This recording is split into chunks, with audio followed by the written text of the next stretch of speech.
Apricot delight dessert చాలా famous కదా! దాని ఇన్‌స్పిరేషనే తీసుకొని నేను అట్లనే మ్యాంగో డిలైట్ గూడా ట్రై చేసినా అనమాట. అది సీజనల్ ఫ్రూట్ కాబట్టి అది గూడా చాలా యమ్మీగొచ్చింది.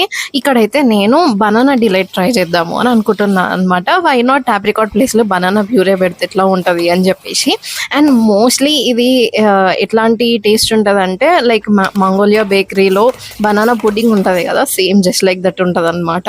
చాలా ఈజీగా చేసేసుకోవచ్చు. సో, ఫస్ట్ అయితే వైట్ బ్రెడ్ ఒకటి ఉంటది కదా! మిల్క్ బ్రెడ్ అది తీసేసుకొని కొంచెం క్రీమ్ ఇంకా కండెన్స్ మిల్క్ మిక్స్ చేసుకున్న మిక్స్చర్ తోటైతే సోక్ చేసేసుకోవాలి. దానిపై నుంచి కస్టర్డ్ అయితే చేసేసుకోవాలి. కస్టర్డ్ చేసుకోవడం అందరికీ తెలిసిందే కాబట్టి నేను పెద్దగా అది ఏం చెప్పట్లేదు. కస్టర్డ్‌లోకి బనానా ప్యూరీ అయితే యాడ్ చేసేసుకున్నా అనమాట. అట్లనే ఒక 2 లేయర్స్ అట్లా పెట్టేసుకొని పైనుంచి అయితే బనానా ఏసేసుకొని ఇది బిస్కాఫ్ బిస్కెట్ ఉంటది కదా! Like banana and Biscoff biscuit will go really well అనమాట. సో, దాంతోటైతే గార్నిష్ చేసేసుకున్నా. ఇంకా ఫ్రిడ్జ్‌లో ఒక 6 అవర్స్ అట్లా చిల్ అయిన తర్వాత తినేస్తే యమ్మీ అంటే యమ్మీ ఉంటది. చాలా ఈజీ అండ్ మస్ట్ ట్రై.